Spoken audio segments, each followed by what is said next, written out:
Bonjour et Shavuot, on va reprendre donc l'étude du chapitre 6 de Proverbes de Michelet. On s'était arrêté donc au verset Kaf Dalet, au verset 24. Et on avait terminé par les réprimandes des Torachot. Et quelle est la finalité de ces Torachot, de ces réprimandes? Lishmorcha me eshetra.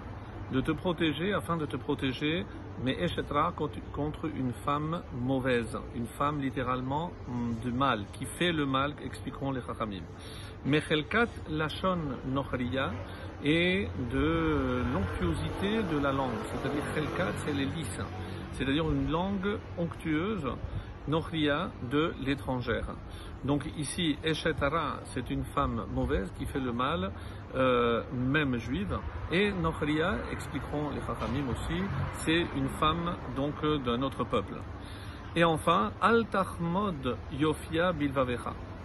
Ne désire pas sa beauté dans ton cœur. C'est-à-dire, attention comment tu regardes ces femmes.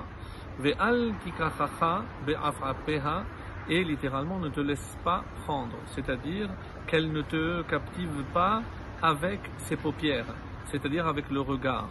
Et comme certains des commentateurs vont expliquer, c'est-à-dire c'est comment tu vois le monde. Le monde a certains attraits et il te présente, ce monde-là te présente donc les beautés de ces choses-là, et tu te laisses guider par ta vision extérieure, superficielle, et tu te laisses captiver. Et c'est pour ça donc il termine avec le verset 26, Ki be'ad isha zona ad kikar lachem. Et sache, Ki be'ad isha zona, car pour une prostituée, ad kikar lachem. Et là, les Chachamim vont essayer de comprendre et d'interpréter ce verset un peu difficile, ad, jusqu'à. Alors on peut traduire, on va jusqu'à kikar lachem, une miche, une boule de pain. Alors, donc par exemple, le Gaon de Vilna explique qu'est-ce que c'est Eshetra, une femme de mal. Donc c'est la chemda, c'est-à-dire le désir. Parce que si un homme porte un regard concupiscent sur ce qui l'entoure, donc un regard de désir, et malheureusement donc il va être amené à se laisser captiver donc par malheureusement ces pièges-là. Le Radak dira pourquoi il compare au pain, c'est parce qu'il ne faut pas goûter. Et malheureusement on peut dire c'est comme toutes les addictions. C'est une fois qu'on goûte, on se laisse capturer, pas que captiver, mais capturer, et après, une fois qu'on devient addict, c'est extrêmement difficile. C'est pour ça que certains vont expliquer que pour assouvir après ses besoins d'aller avec ces femmes-là, ad kikar lachem, donc il va se ruiner, il va donner même le pain qu'il a pour manger, il le donnera. D'autres vont expliquer qu'il viendra à s'appauvrir jusqu'à demander un morceau de pain.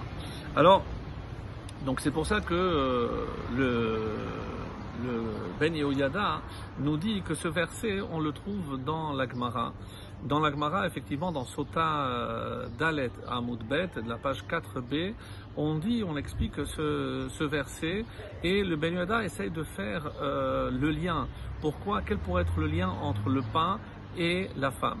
Alors on sait que dans la littérature talmudique déjà, donc il y a une comparaison entre la femme et le pain, mais on le trouve aussi, ce lien-là, on le voit aussi même avec Yosef, lorsque Potiphar lui a dit je te laisse tout sauf le pain.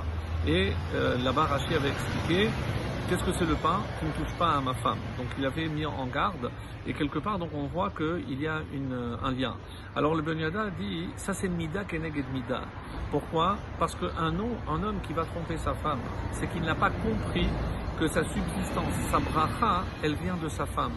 Donc tu vas perdre cette subsistance. Donc pourquoi tu vas devenir pauvre jusqu'à quémander un morceau de pain?